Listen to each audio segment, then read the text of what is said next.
So here's a question for all the feministas who like to attack me and other MRAs with their typically weak shaming statements. Is that all you got? I mean, really, what with female college graduates outnumbering male college graduates these days and getting all those big jobs and everything, I thought there'd be a little more rigor and substance to your comments. You gals read all those books and stuff, don't you? What's the matter? Didn't get enough ammo from Naomi Wolf back there in that alma mater of yours? Too busy shopping to formulate any independent ideas? Hell, I thought the world of debate between MRAs and feminists would be an okay corral of ideas and exchanges.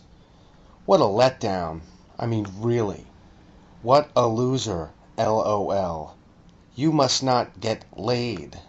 You don't know what a real man is. Another male with anger issues, huh? Honestly, ladies, you need to retreat and sharpen your swords a little. MRAs are not like other guys. We know how the female shame game works.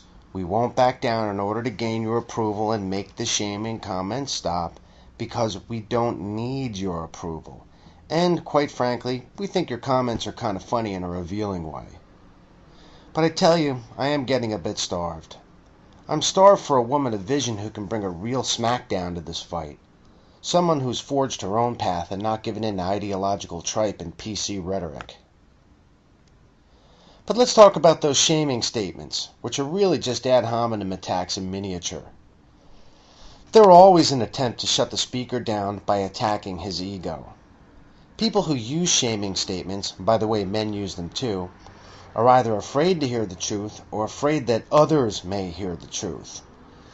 They don't want to damage their own egos by admitting they're wrong, or they don't want their apple cart upset by a pain-in-the-ass rabble-rouser like me. A great example of this is the never-ending debate on who pays for dates. When I express my views that women should pay their own way in the dating ritual today, I often get responses in the way of shaming statements.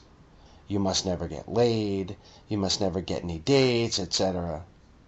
When I get these statements from women, it's because they enjoy having their dates paid for, and the last thing they need is some asshole like me giving other guys ideas.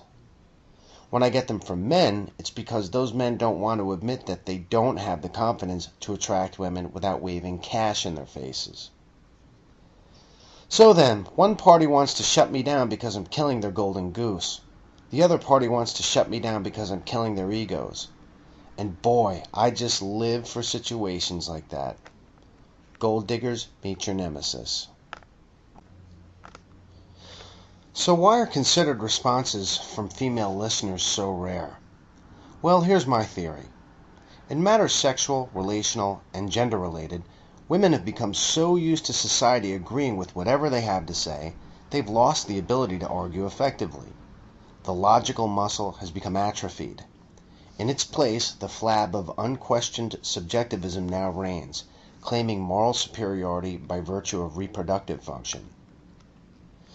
In the Women's Study lecture hall, the professor says, "We are women, and we're all oppressed. Men are evil, and this is true because I say it is." In the courtrooms, judges say that the natural place for a child is with its mother, regardless of any evidence to the contrary in specific situations. In the media, fathers and husbands are portrayed as bumbling fools, so of course they must be. After all, those media folks are so much smarter than the rest of us. Hence, a culture is created where proof or evidence is never required of women. Women are morally superior to men because, well, they just are, and men are icky anyway. It's no wonder most women, and not just card-carrying feminists, react with horror when a man stands up and says, "Wait a minute, something's not quite right here." A man must understand that merely having a contrary view to women when it comes to relationships or matters of gender is a violation of what most women consider their birthright. And so the usual comments from women ensue. Raunch culture edicts, bland mythology, accusations of misogyny, high school level shaming tactics. But you can only blame women so much. They're operating on the level they've been taught to operate on, and well, it's worked for a very long time. Why fix something when it's not broken? But it is a shame to waste that muscle, isn't it? It's kind of like owning a BMW without an engine. So perhaps I've been a bit naive. Since women as a group are apparently more formally educated than men, I expected a lot. Still, I have high hopes. Maybe there's a detractor out there who can run with the big dogs. In conclusion, if anyone is offended by what I've said here, I'll leave you with a quote from Ayaan Hirsi Ali. Avoiding offense means that we don't accept each other as equals. If any of you gals out there have never heard of this woman, who happens to be one of the greatest female minds of the past 50 years, at least in my opinion, you need to hit a bookstore or a library. Go ahead. It won't hurt too much. See you next time.